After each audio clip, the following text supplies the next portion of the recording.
Ya está. Mira, quisiera como que sí está. Entonces vamos, esperemos. Muchas gracias. Bueno, buenas tardes. Hoy es jueves 24 de octubre del 2024 y vamos a seguir con este tema de la escritura en relación con las lenguas originarias. Y esta presentación que la hizo la maestra Marcela Tovar nos habla de eh, lo que es la escritura en las culturas indígenas como los inicios, podríamos decir. Muy bien. Déjenme, voy a perdón, compartir pantalla.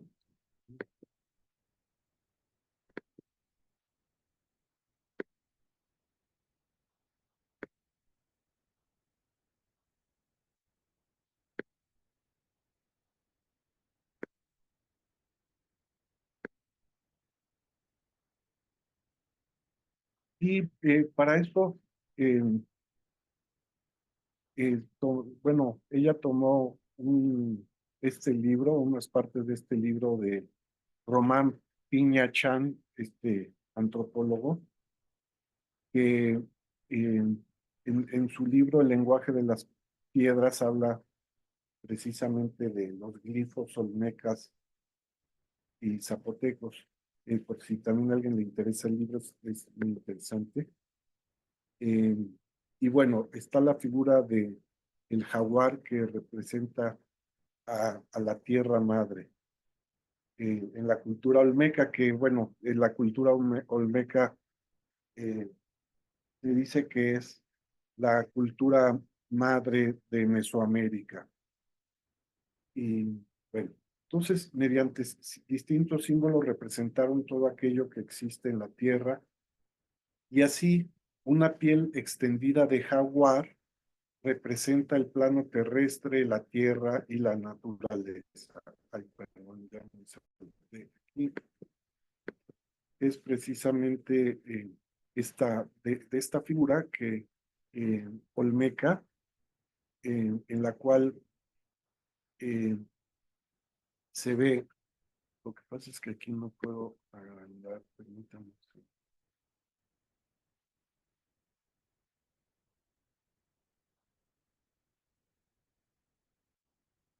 Este se supone que es la figura de un chamán o brujo eh, de Atlihuayán, y la reconstrucción de la piel de jaguar en forma extendida, que se supone que es como lo que cubre la espalda de esta figura del chamán. Y a partir del análisis de esta pieza de cerámica que se encuentra en el Museo Nacional de Antropología e Historia, aquí cerquita, bueno, yo estoy muy cerca del metro de Chapultepec y está como unas 5 cuadras, yo creo, el museo. Y si ven, hay eh, una serie de símbolos, por ejemplo, estas cruces, ¿no? Esta como pareciera como un agujerito, bueno, pero ahorita por supuesto, todo lo que tiene que ver con esto que parecen las manos o las garras, etc. Entonces, él lo interpreta, por ejemplo, como que la cruz representa la unión de los rumbos del universo y el ombligo o centro de la Tierra. Aquí esto que vemos como un agujero o hoyo que se abre para depositar las semillas o granos. En el número 3, esto representaría agua o una corriente de río, arroyo. En los 5 y 6, aquí se saltaron el 4, ya no supe por qué, pero bueno, si quieren luego lo checamos. La, la tierra de cultivo cerca o junto a una corriente de agua. en la 7 está la tierra de cultivo, esta de la izquierda, ya agujereada o ya sembrada, está junto a una corriente de agua, semeja una cementera o milpa junto a la. Aquí esto significaría cerros, colinas o montañas, una caverna o casa, el 10 el pelfo o encía superior del jaguar, pero también como una cueva o una entrada a una cueva. Están las garras del felino, eh, que eh, es el poder del jaguar en las 4 direcciones del mundo. También como significa matriz, principio generador de vida y fertilidad, medio del cual se logra la sobrevivencia en toda la tierra. Y este 12 que sería la cola del jaguar, o el fondo de la tierra, ay, perdón, ahora está como muy sencillo en la maquinita esta, cualquier movimiento cambia. El inframundo o lugar de los muertos. Y bueno, también está este monumento de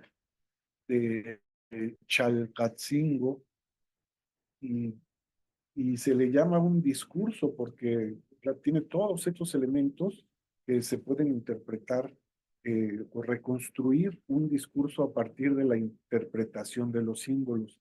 En ese sentido, por eso es un ejemplo de escritura, ¿no?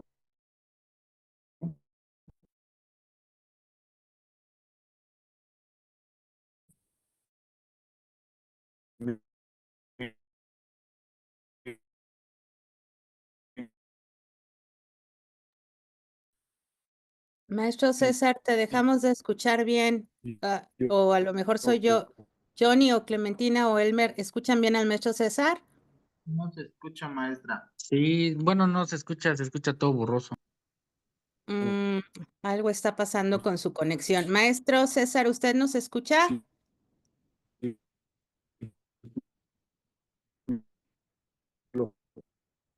A lo mejor, maestro, si apagas tu cámara, a lo mejor te escuchamos. Ah, ya se fue.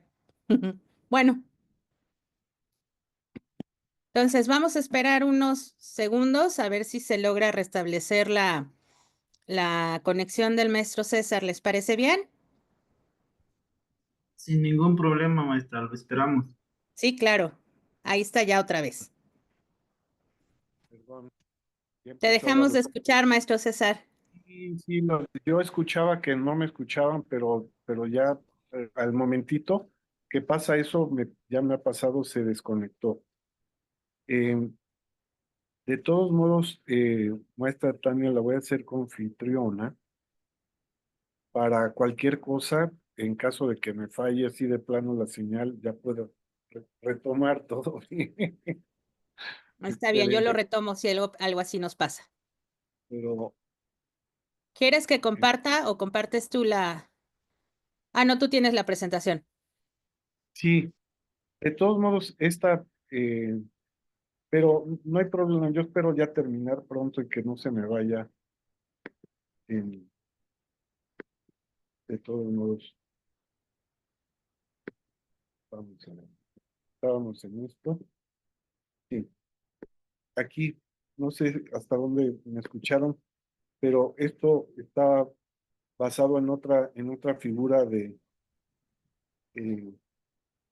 ¿Podrías ay, poner la anterior? y es lo que estoy tratando pero no sé qué pasó. Aquí está. Esa. Eh, Ujú. de esta figura que está grabado en un monumento en Chalcatzingo. Y entonces a partir como de todos los símbolos, se reconstruye lo que se podría llamar como un discurso. Bueno, aquí está como cada uno de lo que representan. eh, por ejemplo, el G, es una voluta sencilla de aire, viento, aliento, eh, que también está aquí representado. eh, aquí están muy chiquititas las letras. Lo malo es que no es PDF, por eso no lo puedo, pero más o menos espero que sí lo puedan ustedes ir viendo. De todos modos se los vamos a poner, ¿no? Bueno, pero digo, no importa entrar en los detalles, pero lo interesante es que hay una interpretación y un significado de cada uno de estos elementos que están pues dando, digamos, precisamente un discurso. Y ahora, bueno, me salto a lo que es la escritura maya. Les vamos a compartir este libro precisamente de cómo escribían los mayas. eh, y aquí se habla de que utilizaban silabogramas y logogramas. Bueno, eh, es decir, representaciones de sonidos de sílabas o representaciones como ya eh, de ideas, eh, perdón, de palabras completas. Es decir, los logogramas son los que significaban palabras completas o también simplemente las sílabas que seguramente se van también uniendo. Ahorita vamos a ver para eh, lograr las palabras completas. Ahora dice, los glifos para las sílabas solamente eran para las que terminan en vocal. Por ejemplo, vocal termina en consonante, pero si digo eh, eh, mesa, termina es decir, ahí sí lo podemos sí. Para una sílaba que termina en una consonante usaban dos glifos y la última vocal no se pronunciaba eh, porque aquí era la regla de armonía que la última vocal y la anterior siempre son idénticas. Por ejemplo, para escribir Balam, que creo que es jaguar, estaba la representación de la sílaba ba más la y eh, la tercera sería ma, pero eh, aquí eh, ya en la lectura, por decirlo así, se omitía, ¿no? Bueno, y también decía que había varias maneras de escribir una sílaba.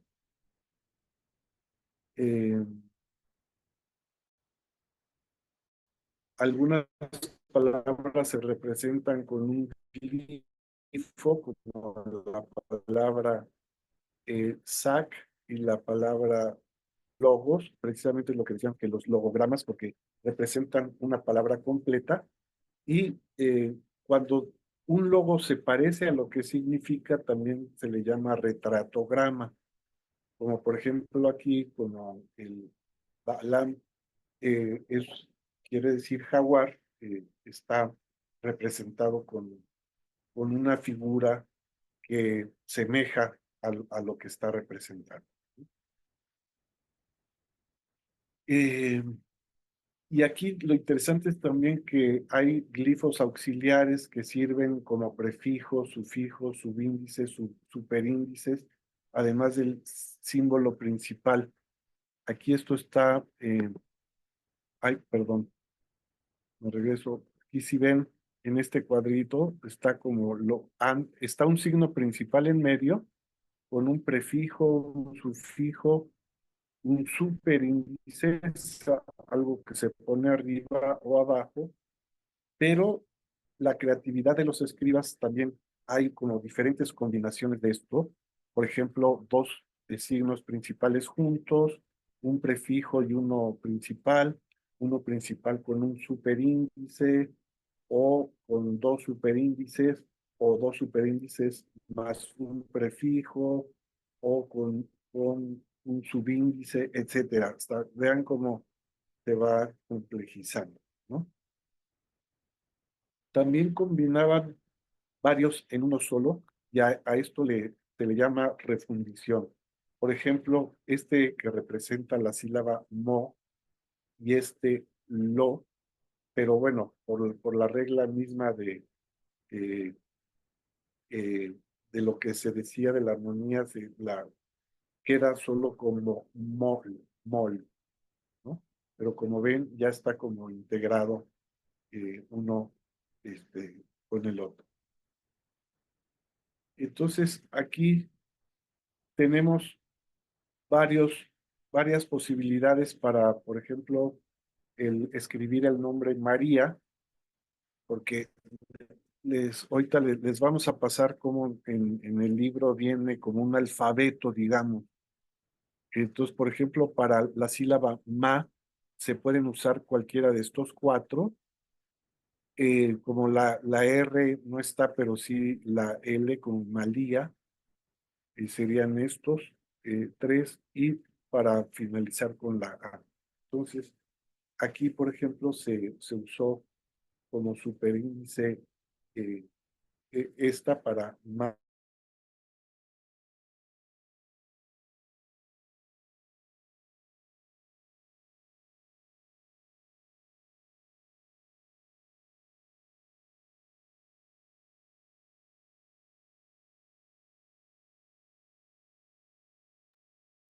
Maestro César, te dejamos de escuchar.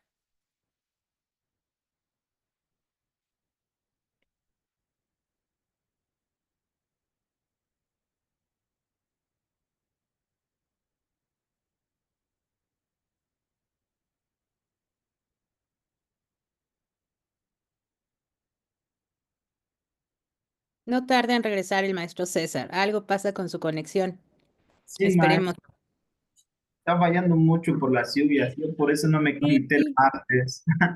sí, en todos los lugares, ¿eh? Aunque sean lugares, digo, de los lugares que están más lejos, pues se entiende más, pero los lugares que están completamente urbanizados, por ejemplo, digo, ahí en San Cristóbal también luego falla, ¿no, maestro Johnny? Sí, por la lluvia. ¿Ya me escuchan de nuevo? Perdón. Ya, ya, Maestro, ya. Estoy intentando diferentes, aquí lugares. sí, es que hay diferentes como líneas para conectarse y a ver si esta, espero que esté mejor. Y bueno, les vamos a pasar la presentación, pero también, Pásanos el tipo de referente para poder hacer nuestros nombres. sí, de hecho, me gustaría ahorita, les voy a compartir voy a proyectar el libro mejor de una vez.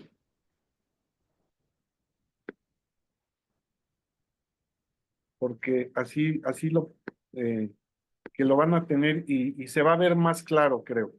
Ujú. Entonces, permítanme aquí. eh, ya se nos pasa rápido el tiempo, pero bueno, no me quiero tardar demasiado.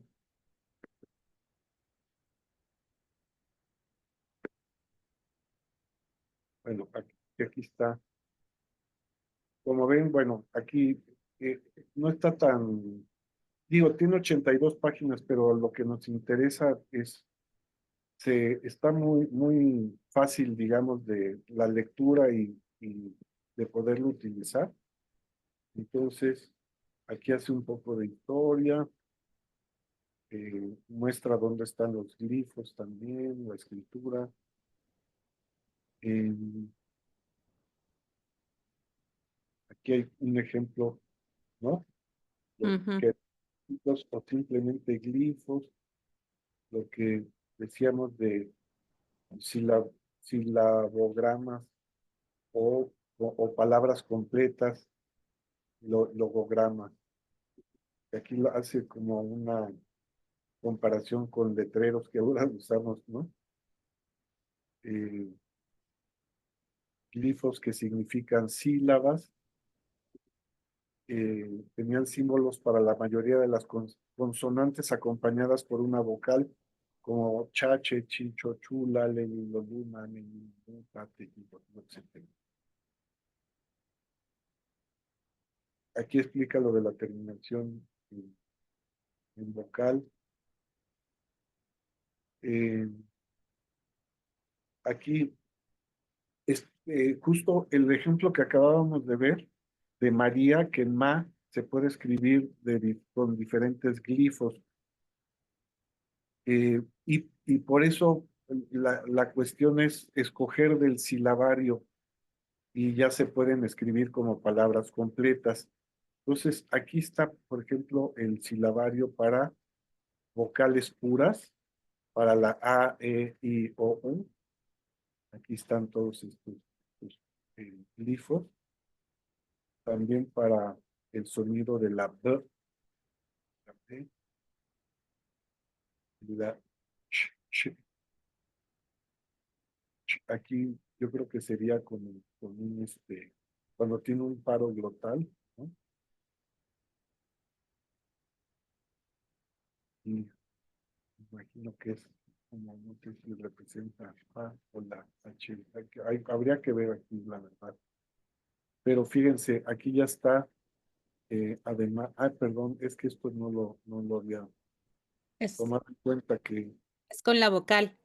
que aquí todas son las vocales, A, E, I, Ajá. O, para todas. Es decir, por ejemplo, aquí sería ba, bi, bo, bu, ¿no? Aquí no hay E, pero aquí, por ejemplo, cha, che, chi, cho, chu, ¿no?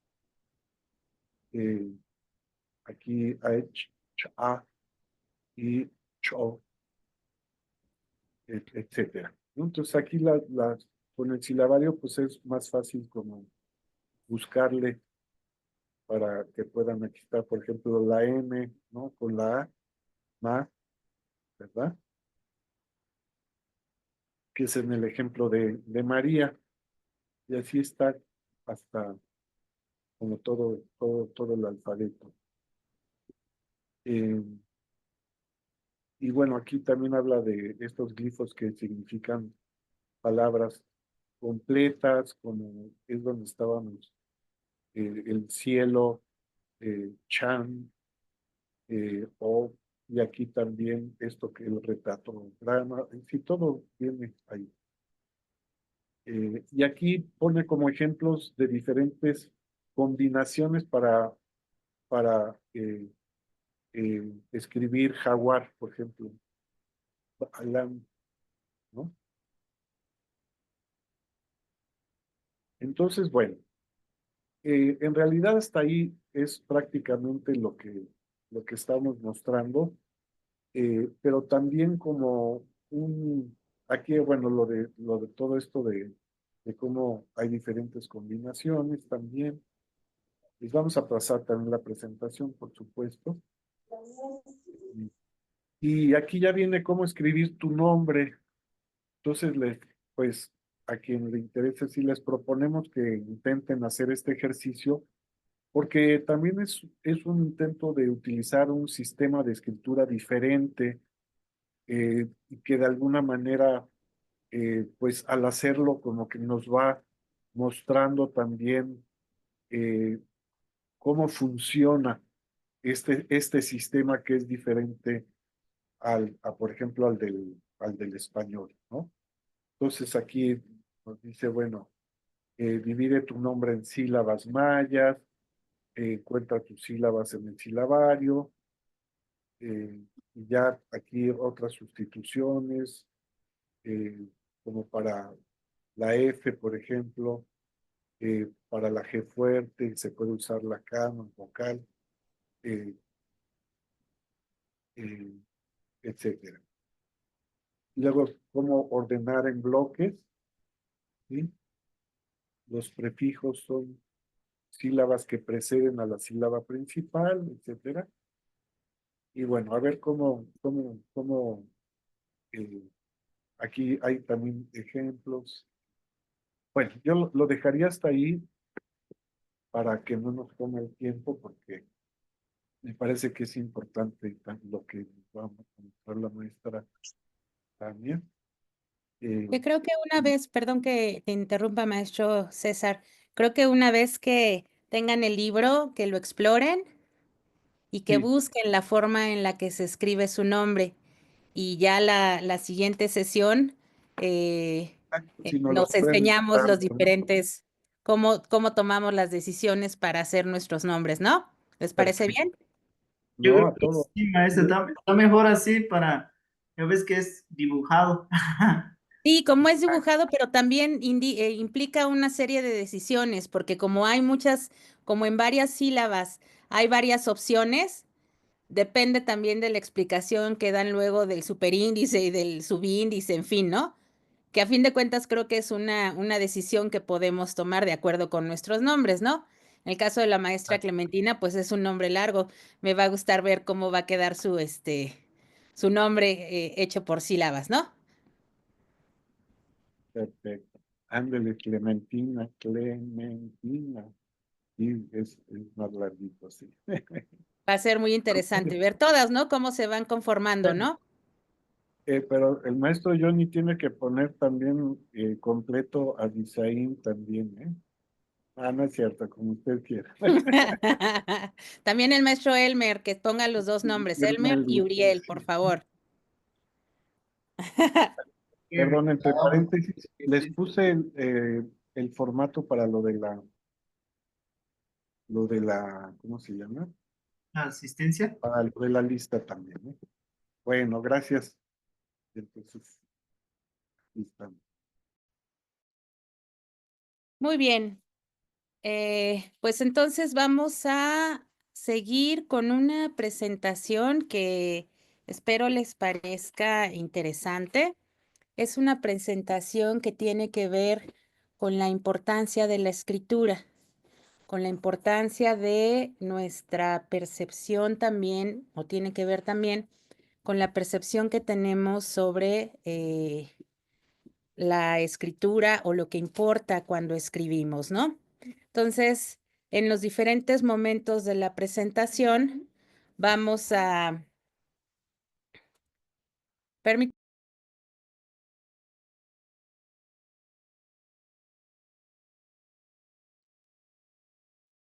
Entonces, lo que vamos a hacer es que yo voy a ir presentando algunos cuestionamientos o algunas cosas que me gustaría reflexionar con ustedes y vamos a hablar, les digo, en el centro va a estar la importancia que tiene la escritura en lenguas indígenas en particular, ¿va? Entonces, si me permiten, voy a poner la presentación.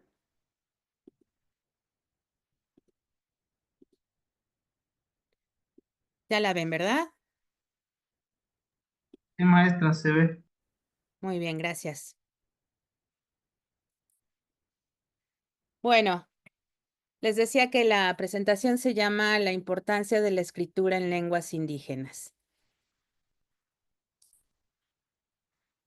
Y bueno, antes de irnos en específico ya a toda la cuestión que tiene que ver con la escritura, pensemos antes en la cuestión de la oralidad. Y la pregunta que viene o que centra esta primera lámina es justo por qué es importante comunicarnos de manera oral en una lengua indígena. Maestro Johnny, ¿podría leer los 3 primeros puntos? Ok, maestra. En el primer punto dice, es un medio de recreación de la memoria, de la historia de los pueblos y sus habitantes. En el 2 es un medio de transmisión de los valores, creencias y modos específicos de percibir el mundo, un medio para preservar las cosmovisiones indígenas. En el punto 3, a través de la palabra se aprende a nombrar lo que se encuentra en el entorno inmediato de las personas. Hablar y expresarse en lengua materna indígena da cuenta de cómo se percibe el territorio, el espacio físico, lo que para una cultura es importante y significativo. Muchas gracias, maestro Johnny. Maestra Clemen, ¿podría seguir con los siguientes 3, por favor?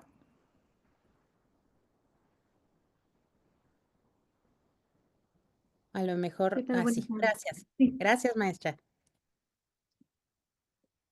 Es un medio para fortalecer y vitalizar las lenguas indígenas. Hablar una lengua indígena es un acto de resistencia y reafirmación de la identidad.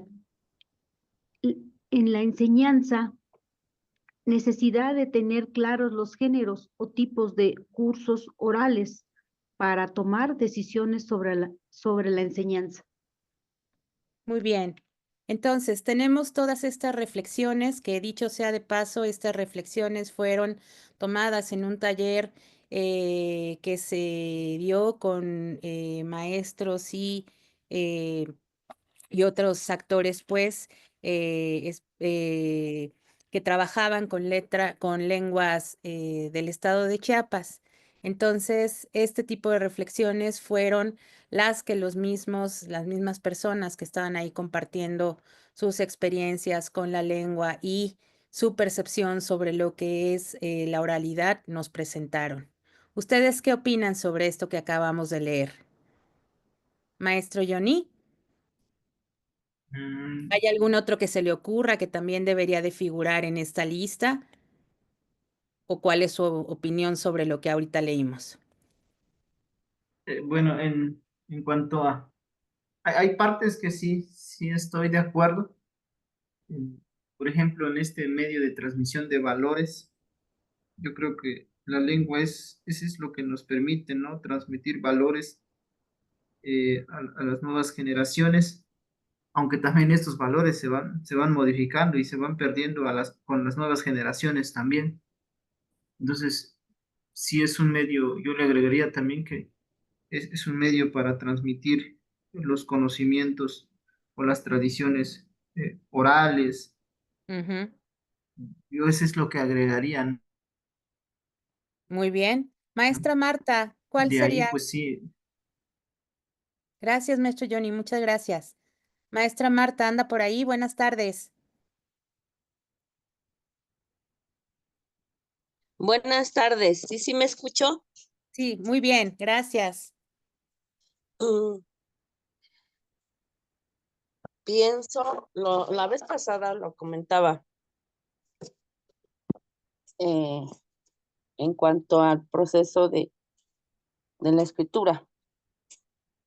Si es un medio de representación, como lo dice el documento, de memoria, y yo les decía a ustedes, mi idea como hablante es que la escritura nos ayuda a emitir nuestra voz de lo que pensamos, y la lectura es la escucha de la palabra, de lo que otros escribieron para nosotros.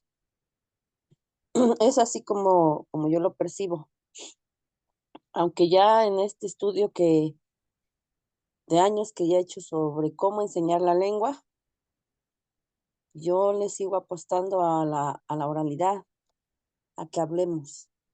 Claro, no he encontrado el hilo, como dicen, de cómo ayudar a que no solamente se hable, sino que haya un proceso metodológico sistematizado que ayude a los docentes, en este caso a los enseñantes, a que realmente se produzca la lengua.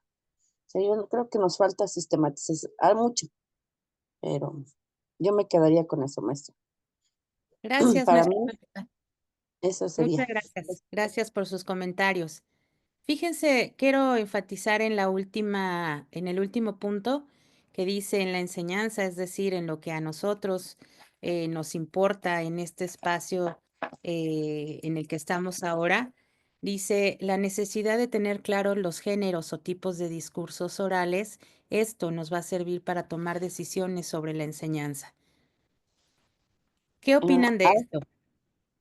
a eso me refería yo, que nos Ujú, falta. O sea, el castellano o el español tiene, vamos a poder decir, los tipos de narración, cuento, leyenda, mito y otros, ¿no? En el caso de nosotros, yo descubrí cuando hice mi maestría otro tipo de género. Eh, ay, no lo encontré. Bueno, tal vez exista, ¿no? Porque no existe.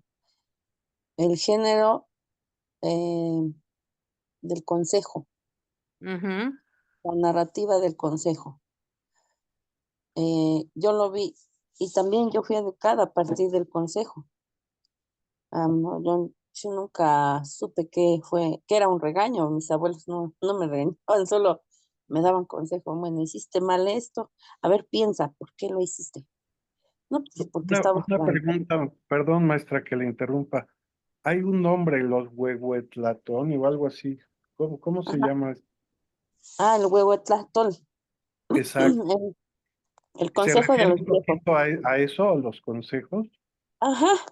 Bueno, es que así regularmente no sé los nahuas, pero mi comunidad y las comunidades, algunas comunidades que yo conozco y hasta ahora, pues a los niños no se les regaña, a los niños se les da consejo. Mira, si pegaste, bueno, hacer reflexionar, Exacto. ¿por qué pegaste? ¿Por qué le pegaste a tu compañero, por ejemplo? Ujú. Y te dicen, no, pues es que estábamos jugando, es que él empezó, bueno, ¿qué te dijo? Y siempre te dicen los niños, me dijo una mala palabra que me ofendió. Entonces tú te pones a pensar, le dices bueno, en mi caso yo le digo al niño, esa mala palabra, ¿cuál fue? No, ya te dice cuál, qué le hicieron. Y se llaman a los dos niños, o sea, al que hizo y al que recibió el mal consejo o la mala palabra. Y se les da un consejo, se les dice, bueno, tu acción estuvo bien hacia tu compañero o hacia lo que hiciste. No, pues no estuvo bien. ¿Qué debes hacer? No, pues esto, o sea, y entonces tú a partir de, vamos a decir, como metáforas, como a partir de, sí, más que nada como un pensamiento filosófico de explicar al niño por qué sí está bien lo que hace o por qué está mal lo que hace y Ujú. cómo su acción repercute a terceros. O sea, que nuestro accionar debe ser siempre en lo posible correcto. Lo dice también cuando yo leí a León Portilla, cuando tú dices, Timuixconesis Ispantescatl, vas bien, o sea, cuando tú vas creciendo en la vida, vas viéndote enfrente del espejo, vas viendo tu personalidad y diariamente tienes que ir corrigiendo tu personalidad a partir del consejo. Y eso regularmente todavía se practica, aunque dicen que ya no somos nahuas o que ya la modernidad. Pero yo siempre he sido observante de que si todavía algunas cosas se realizan y yo veo que los padres que tienen esas enseñanzas sí lo reflejan bajo el consejo. Ese sería un género que Ujú. yo pondría. Bueno, de los otros, ¿no? También está no, para mí el género del canto. Yo aprendí mucho, aunque muchos lo toman como más musical, no sé, pero la narrativa del canto está.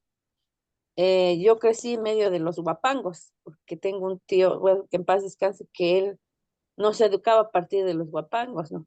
Pobrecito muchachito, ya se le cayó la chancla, y así. Ujú.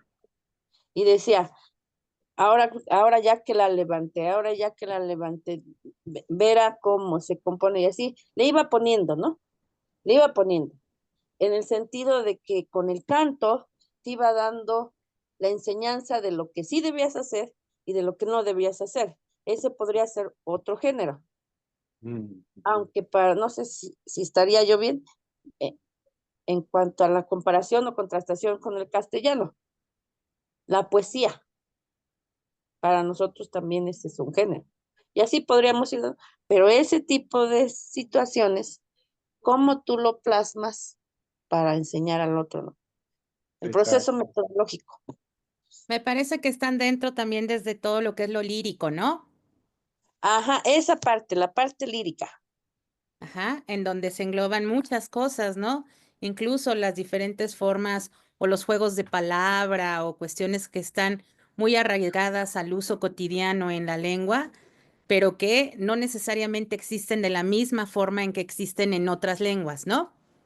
Eso, eso. O sea, por ejemplo, en el castellano te dicen que es el cuento, que es la leyenda, que es el mito, pero la parte lírica en la escritura indígena, no sé si en todos, no puedo asegurar, pero en agua sí se presenta, sí es muy percibido. Bueno, yo crecí entre rimas, te daban consejo por medio de refranes y tú tenías que pensar, y hasta la de 20 cuando andabas, bueno, en mi caso que andaba cuidando borraguitos, esto es lo que me quiso decir mi abuelito y apenas me cayó el 20. Ya Ajá, andamos ajá. en Chile Sí, apenas. o fíjense, en muchas culturas, por ejemplo, la cuestión de dar una noticia es diferente a esta forma mucho más rígida que encontramos incluso en las lecciones de español, ¿no? En donde tienen cierto orden o va, primero tal cosa, después se dice la noticia, en fin, ¿no? Y en muchas lenguas, digamos, la noticia se representa de otra manera, ¿no? Hay culturas en donde primero se tiene que entablar un diálogo sobre otra cosa, ¿sí? Para que entonces eso te lleve a después decir, y por cierto, y entonces uno suelta ya lo que ocurrió, No ¿no? trae el ejemplo. Sí, por ejemplo, ahorita que lo vamos a vivir, la muerte. O sea, como en mi tierra, cuando estaba en la montaña hace muchos años, varios familiares fallecieron. Entonces, ese tío que yo les platico, él lo que hacía cuando fallecía algo, creo que era el primero que llegaba antes de la señora que iba a ungir y a cuidar bueno, a darle formalidad o unción al cuerpo. Él empezaba a cantar con su guitarra afuera, con canciones nostálgicas que anunciaban que esa persona ya se había ido recordando a esa persona, ¿no? Ujú. Decía, ay, mi compadre Juan ya se fue para el otro lado, ya se fue, no sé, así. Yo recuerdo, y los niños, porque yo era niña en aquel entonces, nos sentábamos a escuchar, ¿por qué dice eso? Como niños no entendíamos que don Juan pues ya se había muerto, ¿no? Sí, no, pero Ajá, él nos decía por medio del canto. Ya nos dábamos cuenta cuando llegaba la santera y lo empezaba a acomodar. Y no, para uno como persona, como niño de las comunidades, en el caso náhuatl, nunca me preocupó, bueno, por qué se murió. Incluso luego cuando ya habían curado el cuerpo, lo que sea, lo acomodaron, ya lo cambiaron, decían, a los niños, bueno, en mi caso, en mi cultura, se hacía que le pasara a saber, o sea, lo pasara a saber cómo quedó vestido, si se veía bien, si no, si ya estaba en su cajita, pues en su cajita, y si no, con el petatito.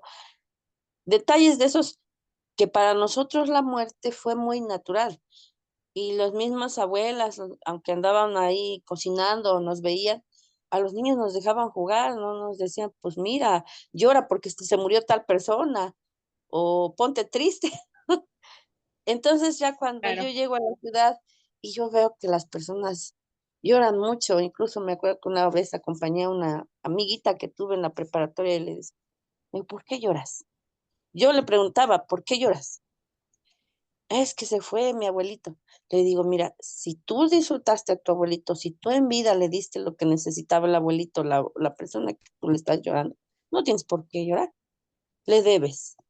Yo le decía así, le debes. eh, Algo le hiciste no te disculpaste con él. O sea, pensando en esa parte, porque mi abuelo decía y mi familia siempre dice, y ahora yo le digo a mis hijas, si tú en vida diste lo que tenías que dar y no quedaste en deuda con esa persona, en muerte no te debe dar, no te debes apenar, no debes sentir dolor. Es algo natural, venimos a la tierra a crecer, a reflejarnos, a ser mejores personas. Y cuando nos retiramos.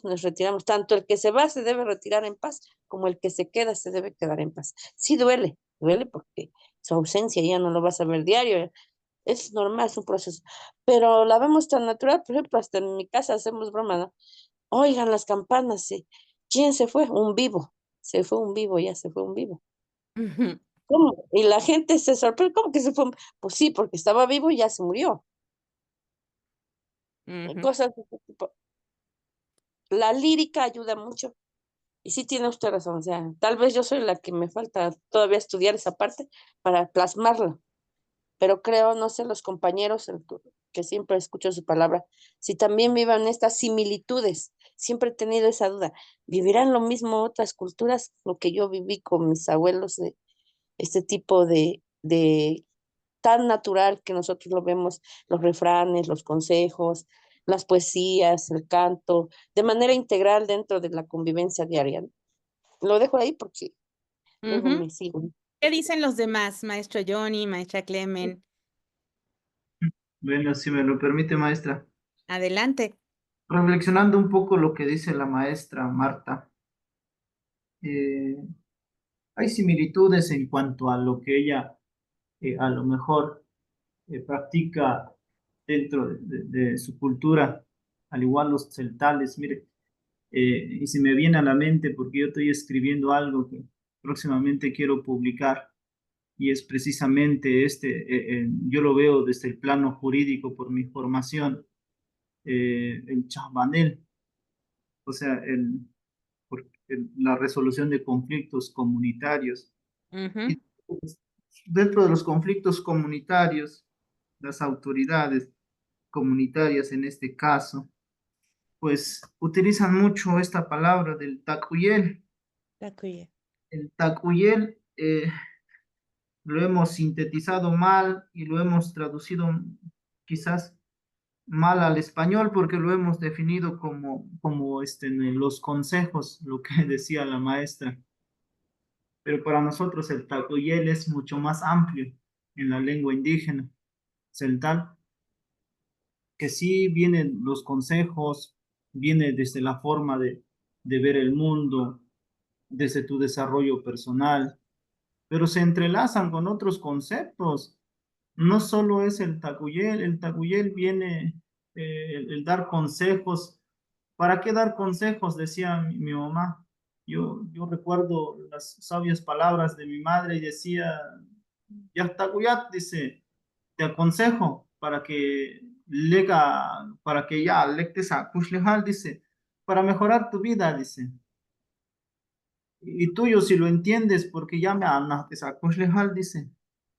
Tuyo si lo entiendes y comprendes lo que yo te digo, porque así vas a alargar tu vida, dice, haciéndose referencia de que si te portas mal, haces mal, acotas tu vida, en el sentido de que te puede llevar, ahora sí Ujú. que la calaca ya ves que siempre está presente, dice. Entonces, eso es como lo que pasa en la cultura occidental también. O sea, desde luego que enseñar estos conceptos con los estudiantes es muy complicado. Habría que analizar esas categorías de, este, ne- de conceptos centrales. Bueno, no sé, desde las lenguas de los compañeros, habría que analizar el takuya o el consejo no solo para aconsejar, sino que entran formas también de cómo aconsejar.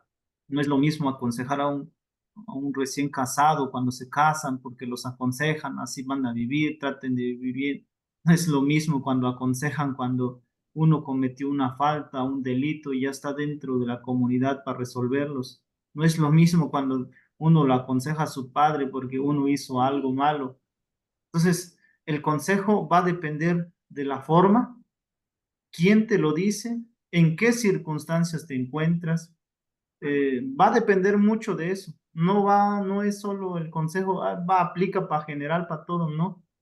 Yo creo que como dijo usted hace ratito, uno busca la forma para no tanto herir a la persona, sino buscar la forma en cómo eh, o buscar las vías para que no se ofenda, sino que lo sienta de una buena forma. Pasa también bueno, en mi lengua, en mi cultura ancestral, pero yo eso es lo que coincido con lo que plantea la maestra en estos sentidos de que cómo enseñarlos, pero Ah, también he visto también que los hemos resignificado, más los jóvenes. Y tal cual, un compañero escritor celtal también, Santis, dice, es que también ya los jóvenes lo han resignificado todos estos conceptos que nosotros hemos implementado. Dice. Por ejemplo, en mi investigación, cuando yo entrevisto a los ancianos, eh, a las autoridades, dicen, no, es que en un término que nosotros siempre manejamos en la cotidianidad, que es el equil lejal, que es el buen vivir, en mis entrevistas. Él me compartió sus experiencias en mis entrevistas, decía, no, es que los viejitos, ¿qué es el Ekil Kushlehal? ¿Qué es el buen vivir? Ellos decían, no, el buen vivir es que no me falte alimento, que mis sembradíos crezcan, que mi milpa crezca, que mis nietos no se enfermen, que mi familia tenga algo que comer. Más sin embargo, el Ekil Kushlehal para la joven, para la juventud actual, no es lo mismo. Si le preguntas a un estudiante, y yo se los he preguntado, ¿para qué se están formando? ¿Qué es el Ekil Kushlehal para ustedes? Ya se basan en bienes materiales, en vestirse bien, Mm. en una buena casa, en tener un carro, tener dinero, todo lo contrario al pensamiento de los ancianos. Entonces, eso también cómo, ahora sí que cómo trabajar, entonces cuando ya también se ha resignificado de otras formas. Ese es como diría ya la maestra Marta, ahora, ¿qué nos toca hacer pues? ¿Cuál es el camino? Eso es lo que tratamos de buscar quizá para enseñar. Exacto, muchas gracias, maestro Johnny, maestra Marta. No sé si maestra Clemen quiere decir algo o nos esperamos para ahorita lo que viene. Maestra Clemen, Perdón, nada más le quería pedir si el maestro Johnny nos puede escribir el nombre de Ekil cómo, Lejal. del consejo, que no le alcancé a escuchar muy bien, pero El Ese es consejo, el del tacuye o ¿cómo se dice, maestro Johnny? el Tacuyel, El tacuyel. sí, pero hasta eso se me pasó. Hay niveles, Ah, también. sí, hay niveles. Tacuyel, Como en todo hay niveles. en todo, sí, sí. porque esa es como la parte más tranquila, ¿no? Los consejos, pero después viene el Tzitzel, que ahí sí no ¿Y el entendiste, citzel qué es, ya es como una corrección más física. Si no Ah, entendiste la es como un primera, correctivo ya. La corrección, sí. bien, ya. Entonces hay niveles. Si en la primera con el Tacuyel le entendiste, es que bien. Si no, pues ya hay correctivos que sí, físicamente, las eran pues físicamente ya, como los cinturonazos. El citzel es, digamos, el sustantivo, el nombre, maestro, No, no sé cómo llamarle en español, o ya pero es la acción. podríamos decir que sí, es una acción de Muy un bien, correctivo. o sea, no hay que llegar hasta el citzel. Sí, sí, es verdad lo que dice el compañero. Se da en las comunidades, primero, o sea, por niveles de corrección, vamos a decir así.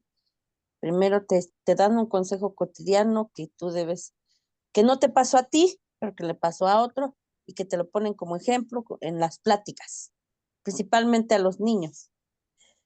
Este, y luego, si tú cometes esa falta, entonces ya es otro nivel de consejo. Pero vamos a pensar que ya te dieron el ejemplo, ya te dieron la corrección a tu persona y no, entonces hay otro consejo en acción. Te llevan a la acción de los hechos para ver, para que haya corrección. Eh, y más adelante, si no, también hay un correctivo, pero fíjese que los correctivos en las comunidades son más de servicio. O sea, si tú no cumpliste esto, lo que pasó, la incidencia que tuviste, muy bien, a partir del servir, decía mi abuelito, a partir de que sirvas lo vas a entender. A partir del servir, ya es como se entiende, ¿no? Ya es como se ve si realmente entendiste lo que tenías que corregir. Muchas gracias, maestra. Fíjense que toda esta, digamos, el compartir estas experiencias y estos conocimientos que ustedes tienen sobre los discursos propios que se dan en sus culturas y que se expresan a partir de o se manifiestan con la lengua, pues a través del oral, nos sirve mucho para que reflexionemos lo que ustedes han mencionado, es decir, cómo entonces en una clase nosotros incorporamos esta cuestión de no solo el que haya o que reconozcamos, primero que reconozcamos que hay diferentes tipos de discurso o discursos orales, ¿sí? En las culturas, en nuestra cultura, ¿no? Primero es reconocer que hay, después no nada más reconocerlo, sino analizarlo, como en este caso estamos haciendo de manera muy general, ¿no? Con uno en particular que tiene que ver con los consejos y cómo ahorita sabemos que hay que analizarlo para saber que hay diferentes tipos de consejo, que hay diferentes momentos, que quien dice el consejo va a decir algo. En fin, todo este análisis que nosotros hacemos de los diferentes discursos propios que hay en nuestra lengua nos sirven después para tomar decisiones sobre lo que enseñamos, ¿sí? En este caso, por ejemplo, dice el maestro Johnny, es que ya la cuestión de el buen vivir, por ejemplo, que se utiliza mucho en la cultura celtal, pues se ha resignificado para los jóvenes, ¿no? Pero entonces, ¿qué vale la pena presentarles a los jóvenes? Si estas cuestiones se han vuelto más desde lo material o eso, pues vale la pena que entonces vayamos a lo que decían también nuestros abuelos o lo que todavía está presente en muchas de las personas y que es diferente a lo que ahora hay sobre el término, ¿no? Entonces, a lo que me refiero es que vale la pena identificar estos discursos orales y vale la pena también analizar estos discursos que son propios, ¿no?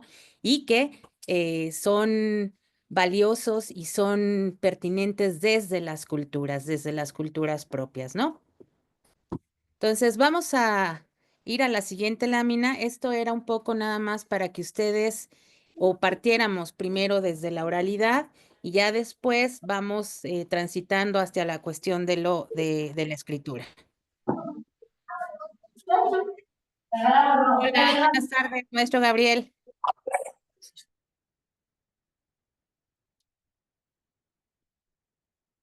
Muy bien, miren, me voy a detener tantito en esta lámina, que más bien ahorita la seguimos con la importancia de la escritura, pero sí, antes quiero identificar algunos retos para el desarrollo de la escritura en lenguas originarias, ¿sí?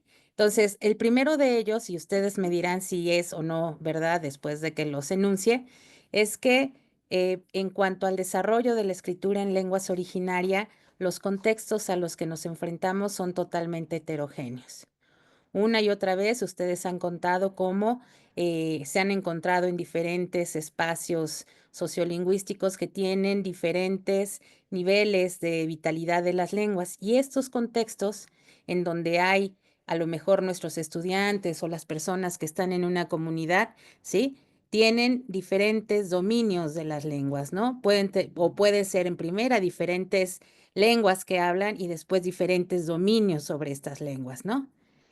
También esto se liga al segundo, que tiene que ver con que hay diferentes competencias sobre la lengua, es decir, en el plano de las habilidades lingüísticas, no todas las personas que nosotros tenemos como aprendientes de la lengua, ¿sí? Van a tener el mismo dominio de habilidades lingüísticas, aun cuando estén en un nivel básico, en un nivel intermedio, en un nivel avanzado, siempre vamos a tener estos estudiantes que van a tener diferentes competencias en cuanto a las habilidades lingüísticas.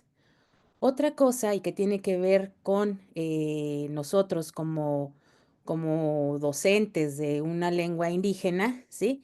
Es que muchas veces hay poca reflexión sobre los procesos para aprender y enseñar la lengua. Para muchos maestros, si ustedes piensan en el medio indígena o situémonos, por ejemplo, en los maestros que pertenecen al subsistema indígena. Ajá, como es el caso, por ejemplo, que conoce muy bien la maestra Marta, eh, pero también ustedes seguramente se encuentran con esta cuestión, ¿no? Es decir, los docentes que están frente a los grupos tienen poca reflexión o han tenido pocas oportunidades para detonar la reflexión sobre los procesos para aprender e enseñar la lengua. Aquí en este espacio se ha tocado de diferentes formas estos aspectos, pero digamos que es dentro de este espacio específico de formación de docentes que van a enseñar o que están enseñando una lengua indígena. para muchos maestros que están frente a grupo, estos procesos no están del todo claros. Ujú. Y también la otra que también viene ahí ligado es que hay poca conciencia lingüística. Es decir, y las profesoras tienen, no, o más bien, no tienen suficientes espacios para hacer metarreflexión de lo que ocurre con las estructuras de sus lenguas, con la parte fonética, con la parte morfosintáctica, con la cuestión semántica, en fin, se da por hecho. Pues pero la estuvo pidiendo y este no Maestra Marisol, voy a apagar, creo que es usted quien tiene a ver, me atreví a ponerle a cerrar su micrófono. Muy bien. Entonces les decía que hay también poca conciencia lingüística, pocos espacios para que los mismos docentes piensen o reflexionen en torno a lo que ocurre en las estructuras, en las cuestiones gramaticales, las cuestiones que tienen que ver con justo la gramática, en fin, ¿no? Y también la otra es que hay pocas habilidades para enseñar la lengua. Ujú.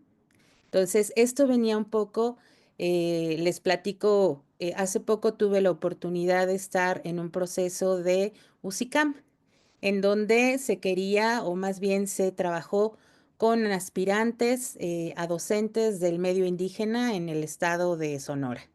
Entonces, se hicieron entonces le diferentes. vengo a ver mañana, Maestra sí. Marisol, voy a apagar su. Voy a hacer. Maestra, ¿Ya? ¿Sí? Maestro Johnny, ¿quería decir algo? no, maestra, continúe. Muchas gracias. Les decía yo de esta experiencia que ocurrió hace unos meses, ¿no? Entonces, una de las partes que había en la exploración que se hizo a estos docentes o aspirantes a docentes del medio indígena es que cuando se les preguntó en una de las partes del instrumento de valoración, venía una sección específica para hablar sobre la docencia o sobre sus conocimientos, sobre enfoques y metodologías, en fin, ¿no? Entonces, desde la percepción de no solamente poquitos aspirantes, sino la gran mayoría, les estoy hablando del 80% de los aspirantes y eran más de 140, una cosa así, la percepción que tenían sobre la enseñanza de la lengua era el léxico, después los campos semánticos y después la oración. En eso se resume digamos, la educación lingüística que ellos tenían como percepción en sus escuelas, porque dicho sea de paso, muchos de ellos ya eran maestros interinos, ¿no? Entonces, a esto me refiero a que hay pocas habilidades para enseñar la lengua, pero en referencia a que tienen pocos espacios para que dentro de sus espacios de formación o capacitación reflexionen sobre las diferentes alternativas que hay para enseñar una lengua indígena, ¿no? Otra, en el caso específico de los maestros que están en el subsistema indígena, es que no se utilizan libros de textos ni los que están, toda la serie de libros que aparecen como parte de la propuesta de la Dirección General de Educación Intercultural Indígena, indígena, intercultural y bilingüe, ¿no? Bueno, un poco de las metodologías, que es lo que les decía hace rato. Una de las cosas que tienen estos maestros es que el tiempo como factor que impide el desarrollo de la lengua, es decir, los maestros se enfrentan a que como son maestros que muchos de ellos están en escuelas multigrado, pues tienen la función, sí, de los maestros. Imagínense un maestro o una maestra indígena en un medio rural en donde es una escuela unitaria, ella da primero a sexto y aparte de todo, ella es también la directora, ¿sí? Y ella es la que tiene que hacer todos los trámites administrativos de la escuela. Es decir, el tiempo que queda para el desarrollo o la cuestión académica es poco. Y en cuestiones de desarrollo de la lengua indígena es mucho menor, ¿no? Y bueno, hay también pocos materiales didácticos. Fíjense, en específico para el desarrollo de la lectura y la escritura de textos en lengua originaria, hay esta percepción muy generalizada en donde se piensa que la escritura se concibe únicamente como un código que debe descifrarse, ¿sí? Decodificarse. Y no se toman en consideración otras cuestiones que tienen que ver con el desarrollo cognitivo de los niños o con las hipótesis que hacen, ¿no? Hay una cuestión que también es todo un reto para las y los docentes, que tiene que ver con que hay pocos textos escritos en lenguas indígenas y pocos tipos de texto que se pueden explorar o que se pueden eh, tomar en consideración a la hora de exponerlos en la clase, ¿no? Y la otra es que tiene que ver con la representación de las variantes, ¿sí? Más que las convenciones escritas y la norma ortográfica, pero en cuanto a la representación de las variantes, muchos de los docentes ven esto como un obstáculo que no les permite ni siquiera elegir cierto tipo de texto por la cuestión de o la representación de las variantes, ¿no? Desde mi punto de vista y también de muchos otros especialistas, coincido con ellos y ellas en que esta representación de las variantes tendríamos que tomarla nosotros más que como una problemática, como una herramienta pedagógica, es decir, esta cuestión del cambio que hay en las variantes nos sirve un poco para analizar cosas que ocurren en las otras variantes, ¿sí? La maestra Marta en diferentes ocasiones nos ha dicho cómo ella ha transitado de una variante a otra y ha aprendido justo en este trayecto cómo es que cada variante tiene sus particularidades. Para ella ha sido una herramienta que le puede servir para reflexionar ella misma sobre la cuestión de su propia lengua y su propia variante, pero también para tomar decisiones y también para hacer esta reflexión mucho más explícita a la hora en que nosotros enseñamos una lengua, ¿no? Ahorita les doy la palabra, pero quiero avanzar un poquito más.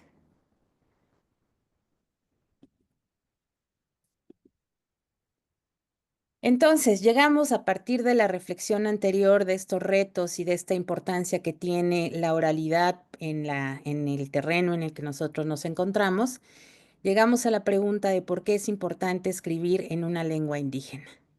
Y la primera de ellas, que es importante que nosotros tengamos claro, sobre todo en los espacios donde puede haber cierta resistencia por eh, la cuestión de emprender acciones para desarrollar esta habilidad, es que escribir en la lengua materna indígena es un derecho, ¿sí? Y ahí vienen en donde encontramos específicamente estos artículos en diferentes leyes, ¿no? En la de educación, en en la Ley General de Derechos Lingüísticos, pero también en la Constitución, ¿no? Entonces, partamos justo del hecho de que escribir y aprender una lengua indígena es un derecho. Pero escribir también, si nosotros nos fijamos en el entorno, todas las cosas o la gran mayoría de las cosas que nosotros vemos escritas están escritas en español.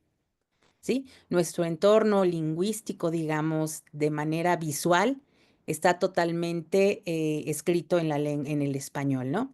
Entonces, por eso dice aquí que escribir en lenguas indígenas rompe con la condición de solo encontrarnos con textos escritos en español. Es un acto de resistencia, ¿sí? Se convierte en un acto de resistencia ante digamos, esta exposición apabullante de cosas que nosotros encontramos únicamente en español, ¿no? Entonces, al escribir, además, la historia y los conocimientos de una comunidad no se mueren con las personas, sino que permanecen en el tiempo como un legado.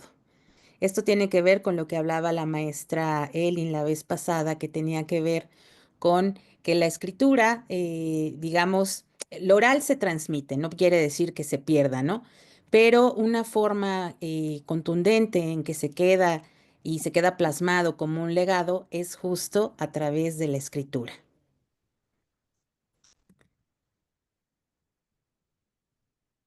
Y fíjense, para las personas bilingües o para esos espacios en donde los maestros, los docentes indígenas encuentran espacios educativos en donde los niños todavía tienen la lengua materna, la indígena como lengua materna, estos niños que crecen de manera bilingüe, ¿sí?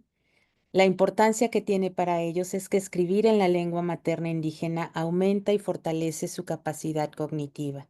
Ustedes, maestros, como personas bilingües, han fortalecido a lo largo de los años, ¿sí? A lo largo de todo su trayecto, como toda su travesía como personas bilingües, lo primero que se fortalece es la capacidad cognitiva, es decir, no solamente hay o hay mecanismos que cobran o que se desarrollan de mejor manera, como por ejemplo la capacidad para resolver problemas cotidianos y aprender de varias maneras, sino también se amplía su repertorio comunicativo, ¿sí? Ustedes pueden cambiar de una lengua a otra y entonces estos sistemas que están, o este sistema, estos repertorios lingüísticos que tienen, pueden tomar de una o de otra forma y pueden ustedes hablar y cambiar y hacer y comunicarse de diferentes formas, ¿no? Para ustedes este cambio es automático y lo pueden hacer, ¿sí? Para alguien que aprende la lengua es diferente porque justo no tienen todavía esta cuestión o no tuvieron oportunidad de tener desde un principio esta convivencia entre dos sistemas lingüísticos. Y fíjense, una de las cosas que también tenemos que tomar en consideración es que escribir en lenguas indígenas nos permite darnos cuenta que las lenguas, estas lenguas que hablamos y que nosotros dominamos, o ustedes, pues, en el caso de personas bilingües como ustedes, son sistemas lingüísticos complejos. Lo hemos estado viendo a partir de toda la revisión que hemos hecho en cuanto a la competencia lingüística, ¿sí? Lo hemos estado viendo desde el plano fonético-fonológico. Esta complejidad la hemos encontrado en la cuestión de la morfología, pero también la hemos encontrado en la cuestión sintáctica, pero también la encontramos en la cuestión que tiene que ver con la pragmática, con la semántica, en fin, ¿no? Veamos y entonces partamos de que las lenguas indígenas son sistemas lingüísticos complejos, como cualquier otra lengua en el mundo, ¿sí? Todas las lenguas son complejas. Entonces, y aquí mostramos algunos ejemplos, ¿no? Está en el parte, sobre todo en las lenguas mayenses, pero también en otras, pues, está la cuestión de los sonidos glotalizados. También están en otras lenguas, como la lengua de la maestra Clemen, los sonidos que son nasalizados o los que usan las lenguas tonales, que también hemos platicado, ¿no? También, por ejemplo, en otras, y aquí nos dirá el maestro Johnny si esto es verdad, usar más de un verbo para referirse a una acción, ¿no? Esto tiene que ver para que ustedes den cuenta de cómo eh, partir de que las lenguas son sistemas lingüísticos complejos, equilibran o hacen que entonces no haya esta visión de que una lengua es mejor que otra, ¿no? Usar más de un verbo para referirse a una acción, dice aquí en Central. En Celtal hay varias opciones para el verbo comer. Ujú. Y en el caso, por ejemplo, de la lengua náhuatl, que aquí también está una representante, que es la maestra Marta, usar palabras donde se agrupan varios significados. Y viene el ejemplo de, perdón, Citlaltepec, ¿sí? Que se forma de estrella y de cerro, ¿sí?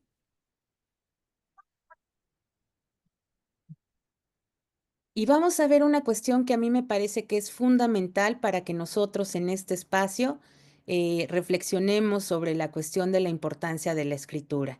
Fíjense, lo primero que dice y con grande es escribir es un hecho social.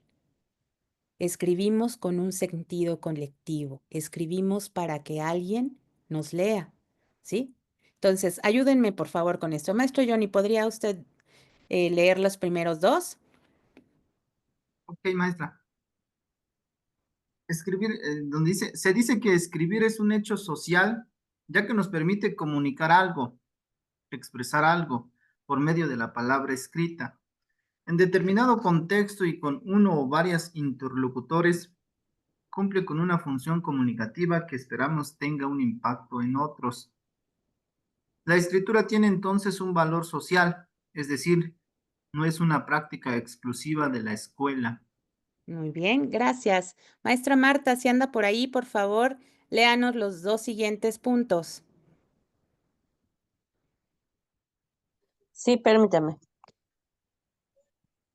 Dice, la, es- la escritura No, Tiene maestra, entonces maestra, el otro. desde los hablantes de lenguas indígenas, por favor. Los hablantes de las lenguas indígenas deberían entonces decidir qué es lo que les interesa. Escribir con base a sus necesidades. Así puede resultar significativa y útil para otros. Si pensamos en la escritura como un hecho social, entonces debemos buscar espacios para que ésta se realice en colectivo, es decir, el desarrollo de las prácticas letradas de la lengua indígena deberán plantearse como espacios para decidir en conjunto. Fíjense la importancia de esta lámina. A mí me parece que es fundamental que reflexionemos sobre esto, sobre la cuestión de percibir la escritura o entonces ver la escritura como un hecho social, un hecho, dice aquí, por ejemplo, tiene un valor social, no es una práctica exclusiva de la escuela, esa es la primera, ¿sí? Y también que entonces esta parte importante que se reflexionó a partir de una lectura de Nila Vigil, en donde se decía que entonces se tenía que dar una funcionalidad o que la lengua tuviera una función, ¿no? Pero no solo eso, se tenía que decidir qué era lo que interesaba escribir, ¿sí? ¿Por qué quiero escribir algo? ¿Por qué es necesario? ¿Por qué quiero plasmar algo para que otros lo conozcan en lo escrito, ¿no? Entonces, si eso es importante desde lo que yo quiero que otros conozcan, entonces eso puede resultar en una escritura que sea significativa y útil. Y además, que se construya sobre todo de manera colectiva, que se den espacios para que esto que queremos escribir se vaya construyendo de manera colectiva. No es un acto aislado, ¿sí? Y es algo que tenemos que nosotros tener claro que escribimos para algo, con una intención, ¿no? Y aquí viene, entonces, ¿por qué escribimos? ¿Cuál es la función de escribir? Maestra Clemen, ¿me podría ayudar con los primeros tres? Sí, maestra. Cuando escribimos, tenemos la intención de comunicarse y tiene un efecto en alguien. Mientras más conscientes estemos de una función que tiene la escritura, más le entendemos, más le encontramos utilidad, perdón. Las pequeñas acciones para que hagamos visible que la lengua se escriba y salga del salón y tenga un uso social y colectivo. Gracias, maestra. Maestro Elmer, ¿está por ahí? ¿Me podría ayudar con las siguientes dos?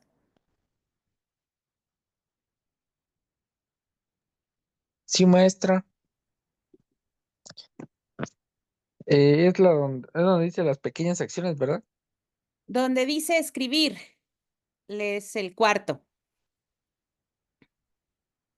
Bueno. Escribir debe ser. Escribir debe ser una vía de comunicación real. Y la Podría, siguiente dice, sí, por favor. la, la escritura amplia el uso de las lenguas en otro ámbito, incluso puede ser vía para la construcción de un nuevo campo de expresión. Muchas gracias. Maestra Isabel, ¿anda por ahí?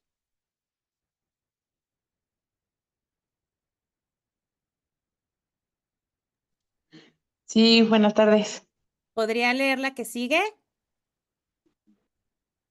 ¿Es la escritura amplia La o que es dice el...? la Ya, perdón. función social.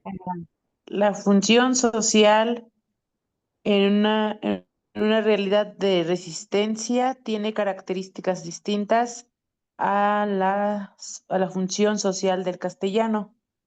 Hay condiciones sociales distintas frente a lo adverso, a lo arrasador del español. No podemos medir la función comunicativa de un texto escrito en lengua indígena con los mismos criterios que un texto en español. No hablamos de que la escritura de una lengua sea mejor que la otra. Hablamos del punto desde el cual nos situamos como escritores de una lengua indígena. Muchas gracias, maestra. Por último, ¿Está Mario o alguno del colectivo que quiera ayudarnos a leer la última? Conciencia de la realidad de las lenguas indígenas en cada contexto, en cada persona. Dominio de la lengua. Sí, muchas gracias. Por último, nos decía un compañero indígena de la lengua Yuk que cuando a él le preguntan por qué escribimos, decía él de manera muy contundente y firme, decía, escribimos porque podemos y queremos escribir. ¿Sí?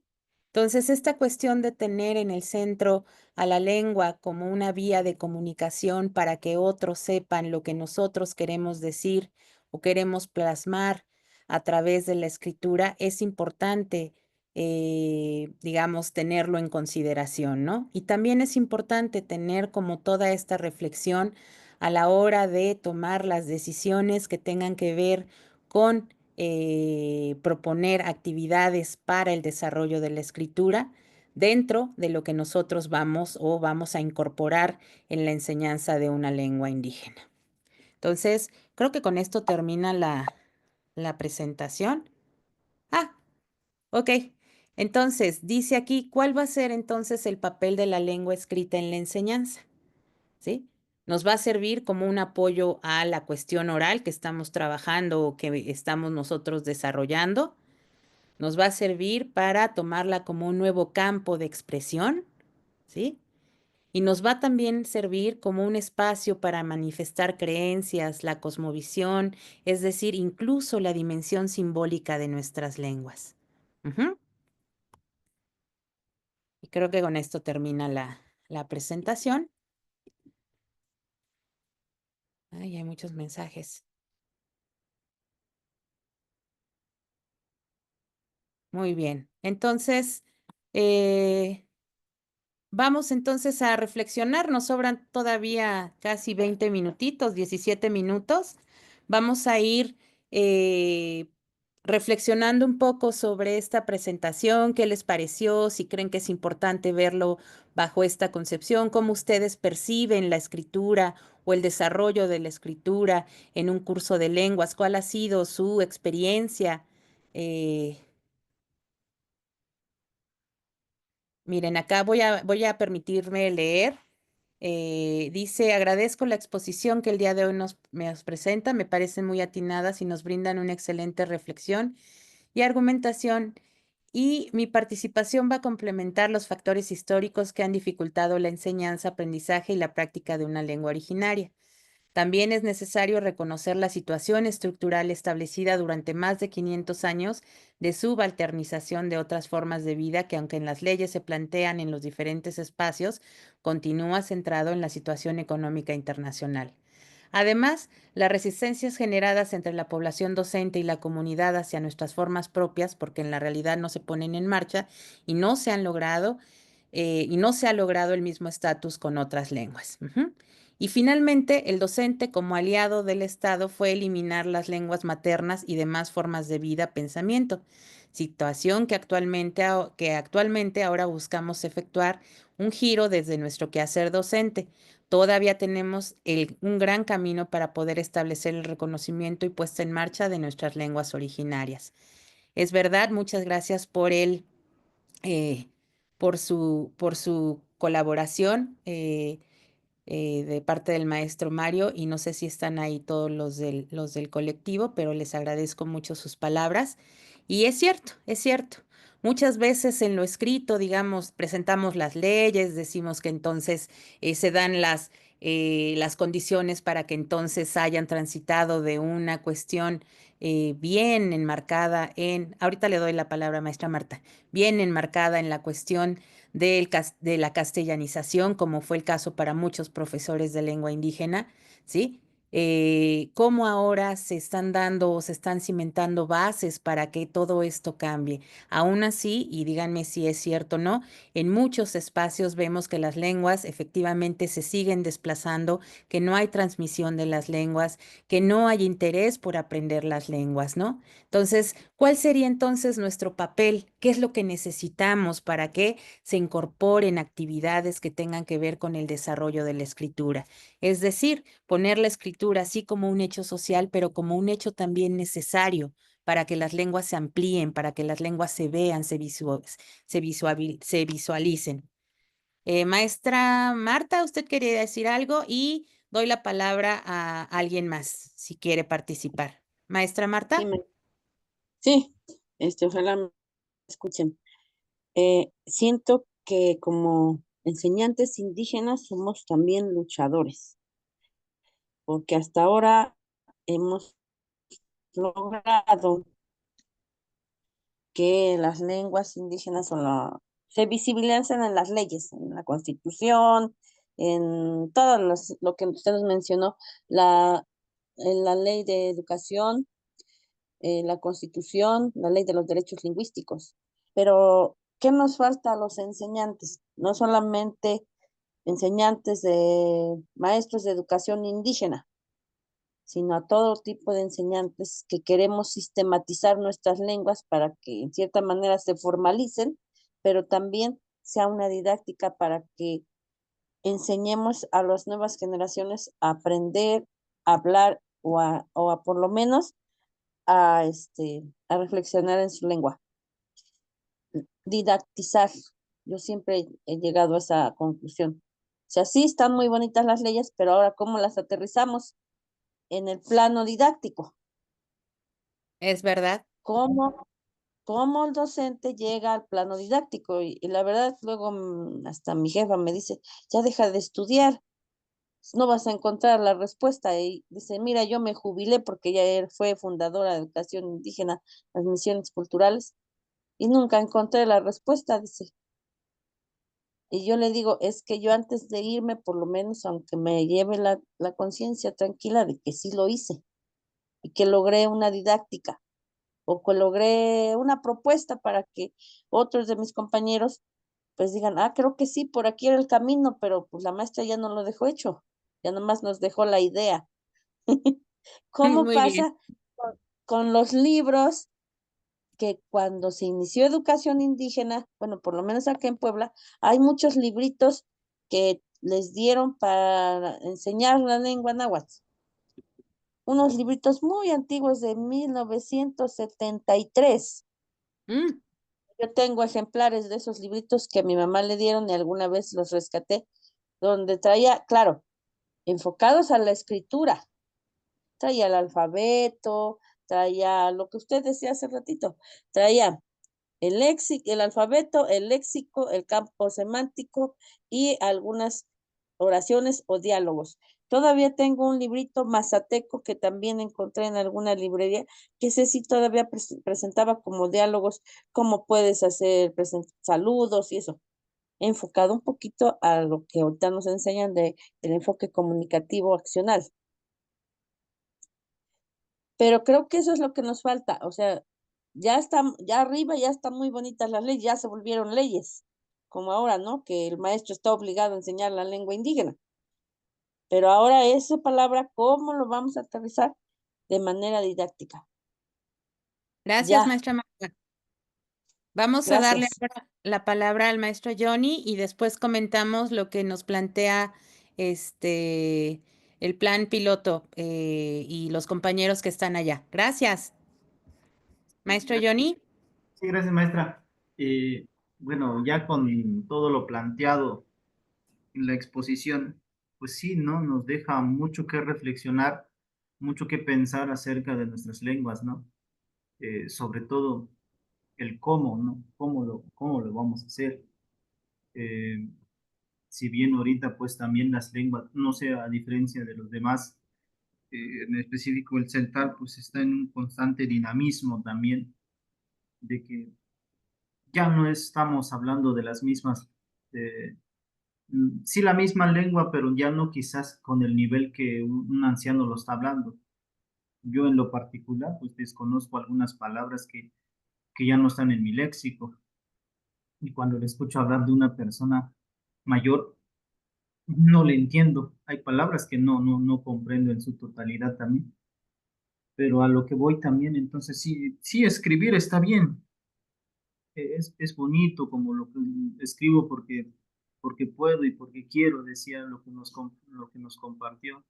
pero ¿cómo hacerle entonces a que llegue? Si tiene una función social, ¿cómo hacer que o sea, la escritura llegue precisamente a la sociedad?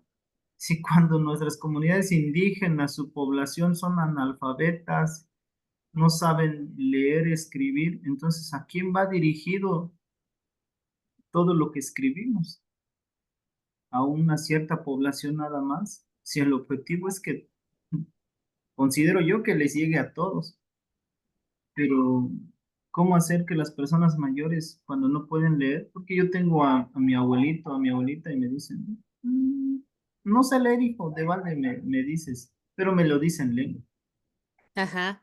lo escucho, solo lo escucho.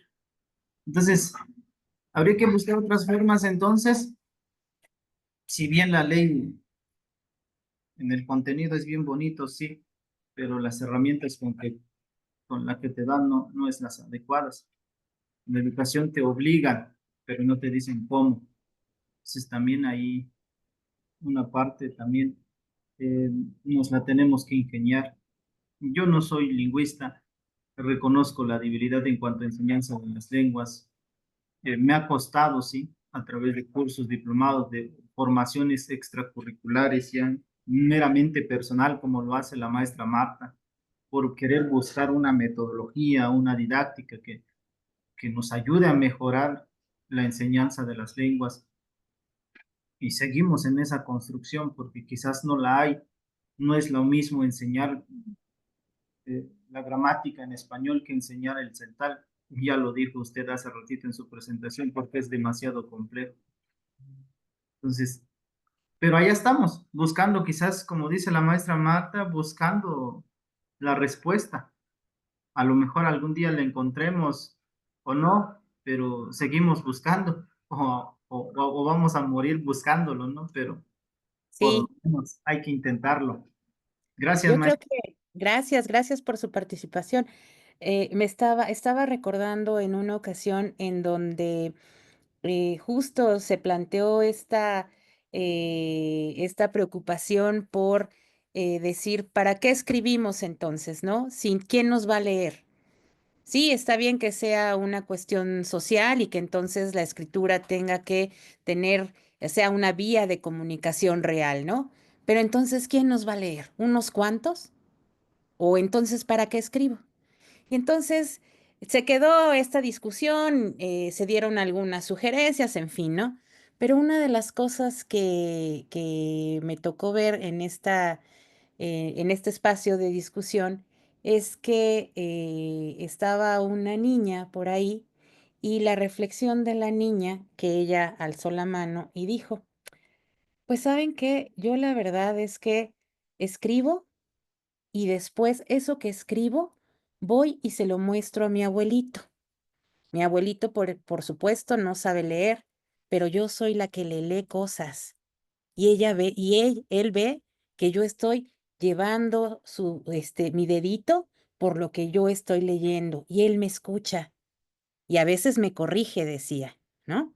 Entonces, esto es para reflexionar sobre, ella encontró un uso para leer y escribir con una persona que no va a pasar por ese proceso, pero a partir de ahí quedó interesada o interesado, perdón, en lo que la niña le llevaba como escrito, ¿no? Y al principio eran cosas pequeñas, después pueden ir complejizándose y eso tenía un valor tanto para la niña como entonces que ella veía que tenía un fin real lo que ella escribía, pero creo que también para el abuelo, porque entonces él veía cómo su lengua, cómo lo que se dice y se nombra en su lengua estaba ahora plasmado en el papel, ¿no?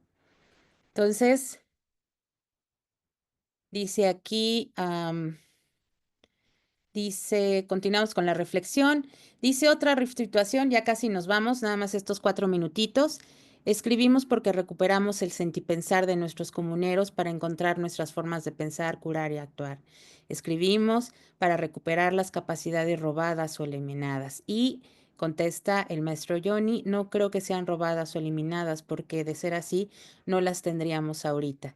Pero en muchos espacios, maestro Johnny, esta es la forma violenta en la que entonces eh, se van desplazando las lenguas, se desplazan en el momento en que, por ejemplo, para los niños y las niñas es una situación de aprender el castellano no en un marco de un bilingüismo aditivo, sino de manera violenta. Y ahí justo están siendo robadas o están siendo eliminadas. Creo que a eso es, y me atrevo un poco a dar como una representación o una interpretación de lo que están hablando los del colectivo allá, creo que va en ese sentido.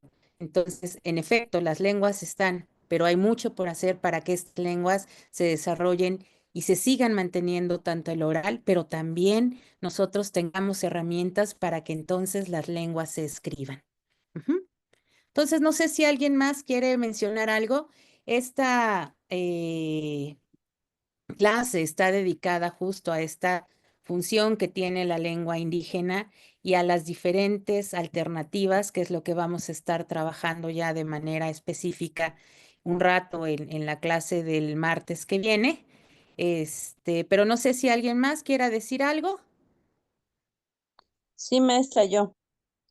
En la Adelante, reflexión, maestra. es rapidito, en la ¿Quién reflexión de habló? lo que dice. ¿Sí me escucha? Hola. Sí, se escucha. Ah, bueno. En la reflexión de lo que dicen los compañeros de Robada, yo le entendería más en torno a que la credibilidad que le dan al blanco cuando él dice, los indígenas se escriben así, se dicen así, pero cuando un investigador indígena lo plasma, porque a mí me ha pasado, no hay credibilidad, aunque tenga la experiencia de hablar mi propia lengua y de decir lo que pienso en torno a la reflexión que hace uno de la lengua. Con eso me Perdón, quedaría, maestra. ¿Sí gracias, me maestra. escuchó? Me perdí una parte sí, me perdí una parte porque parece que hoy la conexión de el maestro César y ahora la mía también está fallando, pero ya estoy aquí. Muchas gracias por sus palabras. No sé si alguien Sí, más quiera para cerrar. Faltan 2 minutitos para las 7.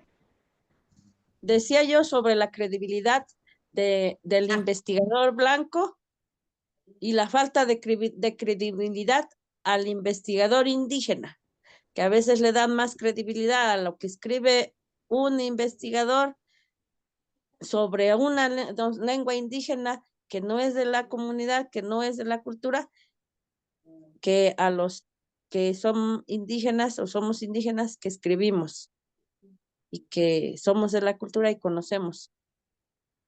Ahora sí, creo que a partir de esos arrebatos ha habido como un poquito más de reconocimiento, pero anteriormente en la investigación se daba más eso, ¿no? Que le daban credibilidad más al otro. Nada más, maestra. sí, creo que mucho más se daba esta cuestión del extractivismo, ¿no? El de no dar en realidad la voz a las personas que colaboraban en esas investigaciones. Todavía, maestra Marta, todavía hay muchas prácticas que tienen y que ni siquiera se dan cuenta, pues, muchos investigadores, a mí me ha tocado ver procesos en donde ni siquiera se dan cuenta que están haciendo este tipo de prácticas, ¿no? Que no dan en realidad la voz o nunca le dan la voz a las personas con las que están este, trabajando. Muy bien, pues vamos a cerrar la sesión de hoy. Les agradezco muchísimo, como siempre, las colaboraciones, el que compartan sus experiencias y sus conocimientos sobre este tema importante que es la escritura. Eh, pues bueno, no los voy a poner aquí, pero ahorita en el chat les mandamos toda la información de los libros, la sesión grabada, la presentación última que vimos y la presentación que dio el maestro César al inicio. ¿Va? Sí, maestra, muchas gracias. Pues muy bien, tengan excelente tarde, noche. Disfruten el fin de semana, descansen porque nos merecemos también descanso. Gracias, muchas gracias por tu atención y nos vemos el martes que entra.